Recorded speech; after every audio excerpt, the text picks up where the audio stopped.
मध्य प्रदेश के दिल में पुराने पहाड़ों के बीच बसा है एक भुला हुआ गांव खजराना। ये वो जगह है जिसके बारे में लोग फुसफुसाते हुए बात करते हैं, डरावनी कहानियों में लिपटा हुआ, एक अजीब डर से घिरा हुआ।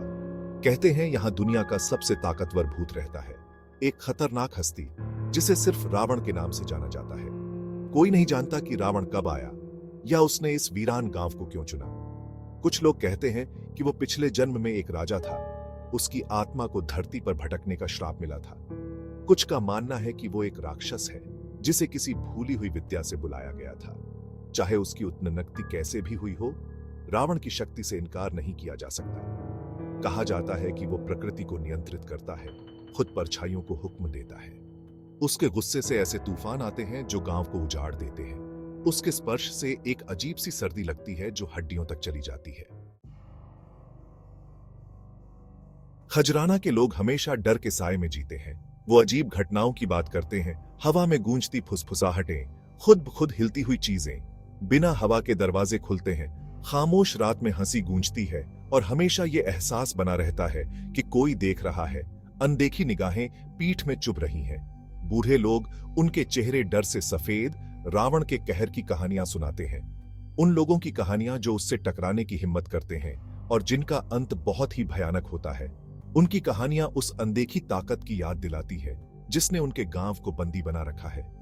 बहादुर से बहादुर लोग भी अंधेरा होने के बाद बाहर निकलने से बचते हैं, क्योंकि खजराना की रात रावण की होती है, एक ऐसा समय जब उसकी शक्ति सबसे तेज होती है, उसकी उपस्थिति सबसे ज्यादा महसूस होती है और अंधेरे में पत्तों की हर सरसराहट, हवा का हर झोंका उनकी रीढ़ की हड्डी को दहला देता है।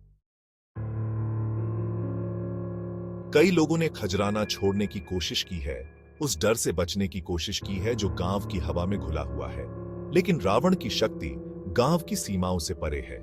कहते हैं कि जो भी भागने की कोशिश करता है उसे दुर्भाग्य सताता है, बुरे सपने आते हैं, पागलपन घेर लेता है। एक नौजवान इस श्राप से मुक्त होने की ठान ली। उसने अपना थोड़ा बहुत सामान बांधा और रात के अंधेरे में निकल पड़ा। वो ज्यादा दूर नहीं जा सका। अगली सुबह गांव वालों ने उसे खजराना के बाहर पाया। बेसुध होकर बड़बड़ा रहा था। उसकी आंखें दहशत से फैली हुई थीं। उसके बाल बर्फ की तरह सफेद हो गए थे।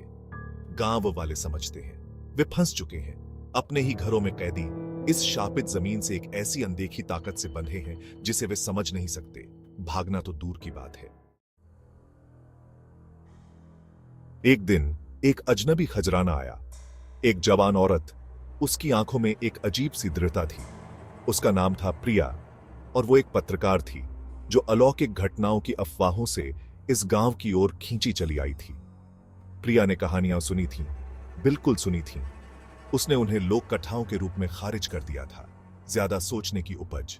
लेकिन जैसे ही उसने खजराना में कदम रखा, उसकी रीढ़ की हड्डी में एक सिहरन दौड़ गई। उसके पेट में बेचैनी घर कर गई। हवा में एक अजीब सी घुटन थी, एक गहरी खामोशी जो सिर्फ पत्तों की सरसराहट और कौवों की दूर की आवाज से टूट रही थी। गांव वाले, उनके चेहरे डर और मायूसी से सने हुए, उसकी निगाहों से बचते थे। प्रिया को तब समझ आया कि कहानियां सच थीं, कि खजराना के सायों में कुछ काला और भयानक छिपा हुआ था। सच्चाई का पता लगाने की ठान ली। प्रिया ने जांच शुरू कर दी। उसने गांव वालों से बात की, डर की उनकी कहानियां सुनी, रावण की कहानी के टुकड़े जोड़े। लेकिन उसके आने के 7वें दिन उसे उनके डर की गहराई समझ आई। बाहर हवा गरज रही थी, क्षितिज पर तूफान मंडरा रहा था। अचानक एक रूह कंपा देने वाली चीख रात को चीरती हुई गूंजी। उसके बाद एक और एक और चीखें गांव के बीच से आ रही थीं, खजराना के सबसे पुराने हिस्से से, जहां साए सबसे ज्यादा घने लगते थे। प्रिया, उसका दिल तेजी से धड़क रहा था, आवाज की तरफ दौड़ी। गांव वाले, उनके चेहरे डर से पीले पड़ गए थे। उन्होंने उसे रोकने की कोशिश की, लेकिन वो उन्हें धक्का देकर आगे बढ़ा गई। हर कदम के साथ उसका हौसला और मजबूत होता गया। जैसे ही प्रिया गांव के बीच में पहुंची, चीखें अचानक बंद हो गईं। एक अजीब सी खामोशी छा गई जो सिर्फ उसके दिल की धड़कन से टूट रही थी। हवा में एक अजीब सी गंध फैल गई और एक ठंडी हवा उसके चारों ओर घूमने लगी। उसके बाल खींच रही थी, उसकी त्वचा को काट रही थी। अंधेरे में उसने उसे देखा। परछाई में डूबा एक विशालकाय व्यक्ति, उसकी आंखें एक भयानक लाल रोशनी से चमक रही थी। रावण। गांव वालों ने उसे एक राक्षस बताया था, एक दानव, लेकिन प्रिया को वो लगभग इंसान लग रहा था, बहुत दुख और क्रोध से भरा हुआ। उसने डर के मारे देखा जैसे ही रावण ने अपना हाथ उठाया और हवा मानो उसके इशारे पर चलने लगी, उसके चारों ओर घूमने लगी, उसे हवा में उठा रही थी। गांव वाले डर के मारे दुबके हुए थे, उनके चेहरे रावण से निकलने वाली भयानक लाल रोशनी से जगमगा रहे थे। वे फंस चुके थे, उनका जीवन इस शक्तिशाली पीड़ित व्यक्ति के कब्जे में था। उस डर के बावजूद जो उसे जकड़े हुए था, प्रिया जानती थी कि वो खजराना नहीं छोड़ सकती, अब नहीं। उसे रावण को समझना था, उसके दर्द को, उसके गुस्से को। शायद उसे मदद करने का कोई तरीका था, उसे उस पीड़ा से मुक्त करने का जो उसे इस गांव से बांधे हुए थी।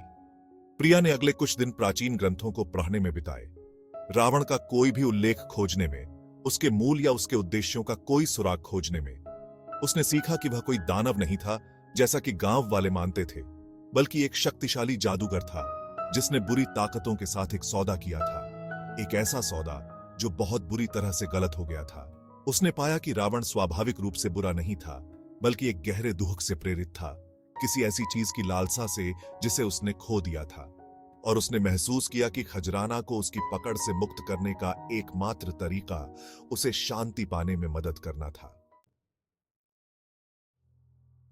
इस नए ज्ञान से लैस होकर प्रिया ने रावण का सामना करने का फैसला किया। वह जानती थी कि यह एक खतरनाक जुआ था, लेकिन वह कोशिश करने के लिए दृढ़ थी।